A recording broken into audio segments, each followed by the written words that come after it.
Hi guys, welcome to your daily tarot reading for Saturday the 21st of November.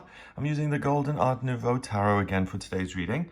Let's see what the cards have to say about Saturday and what energy you'll be working with on this day.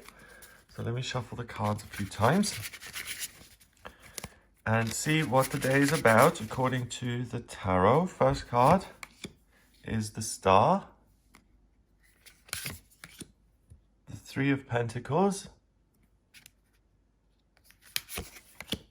and finally the King of Swords. Okay. The Star is about getting honest with yourself. You can see this woman partially clothed, and that's a symbol of vulnerability and really laying yourself bare. And it's about letting the facade drop and really getting in touch with your true self, accepting yourself for who you are, what you're like without judgment, and just embracing yourself for who you are right now. So the card says that you're perfect as you are, whether you think you're the worst person on planet Earth or the best person on planet Earth. It's totally irrelevant. The only thing that you need to do is get real with yourself and say, this is who I am without any judgment. And according to this card, that is all that is required for you to let your light shine. So the first step to becoming this amazing presence in your own life is to see yourself as you really, really are, and to say that that is okay, and to honor your spot in life and where you've got to. And it's only then that you can start to make changes. It's kind of ironic because we all feel that, oh, I need to change to become a better person. I need to do this, and I need to go to the gym, and I need to learn.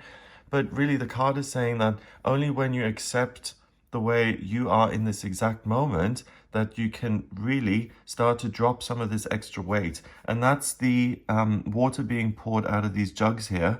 And that's a symbol for her letting go of negative feelings about herself, negative beliefs, negative ways of thinking. And water represents love and spirituality in the tarot.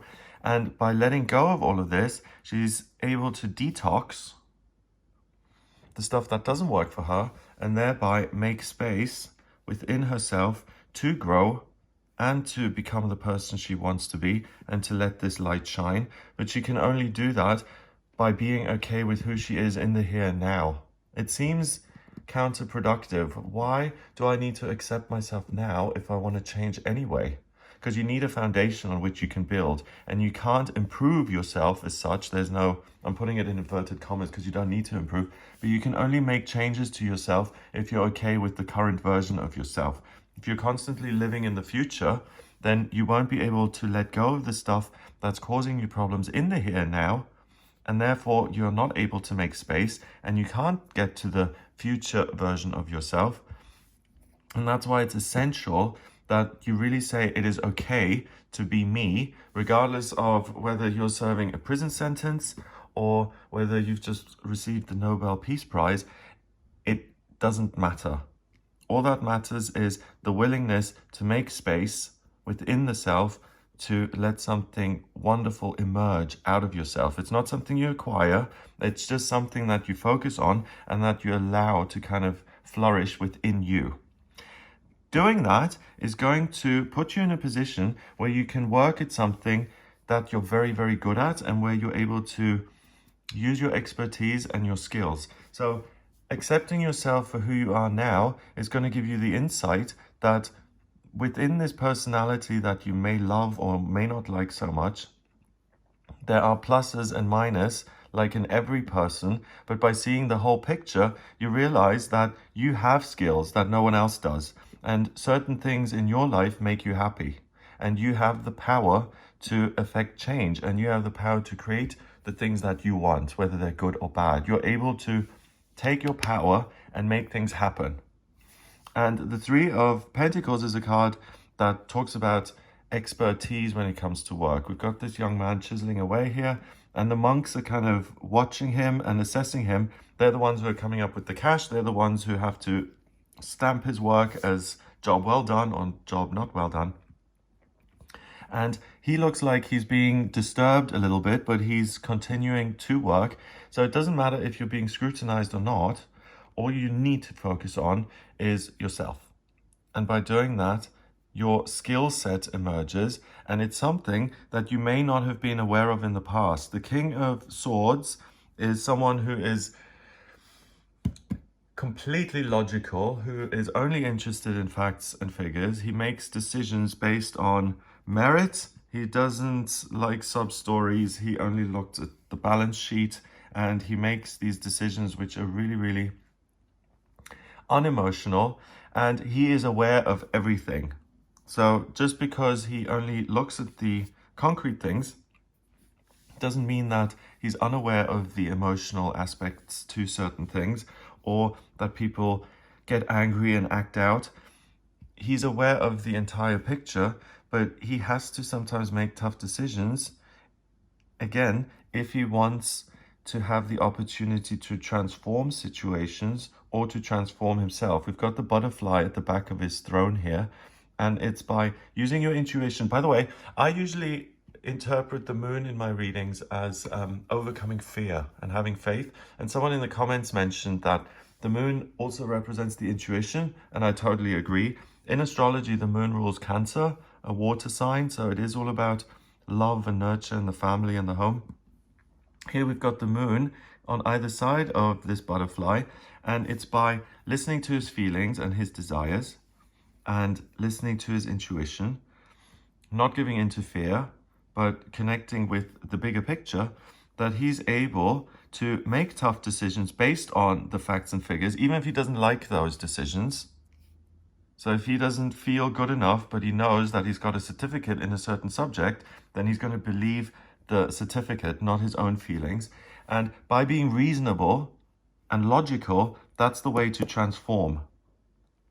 So by embracing the whole you, warts and all, you're able to see yourself as you really are. It gives rise to one of your talents coming to the surface, and you learning that you have skills you can use.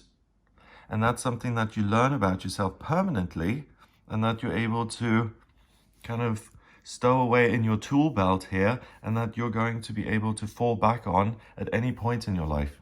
So if you're not certain about who you are, what you're good at, and you think you're not good at anything, then think again today, because we all have two different aspects to us. We're not just all bad or all good. We're all a mixed bag, and every one of us is born with a certain talent or a skill that we can use to thrive here on planet Earth.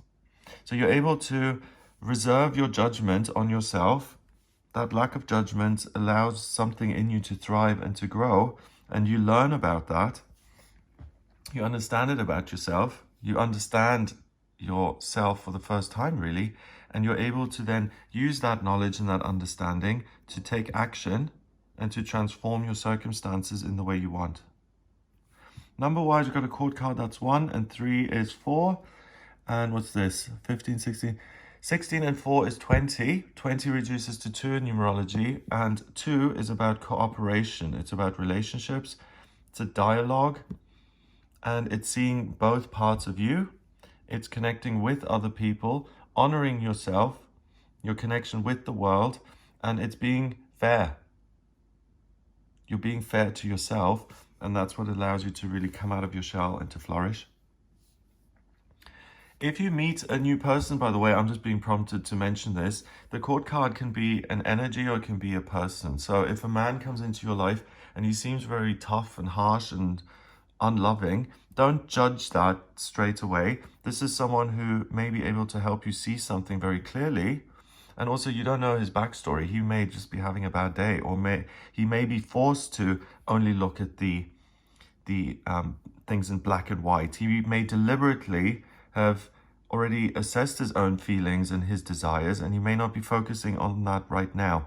So if someone like that comes into your life, see that as a possibility for being mentored and taught rather than being judged and being put down. Don't be afraid to see things for what they really are and to face the truth and to face reality, because it's through facing reality that you really see this spark of the talent that's kind of slumbering inside of you right now.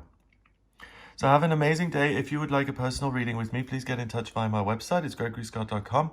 If you like this video, please give it a thumbs up, hit subscribe, and share the video online. Have an amazing day, and I'll speak to you tomorrow.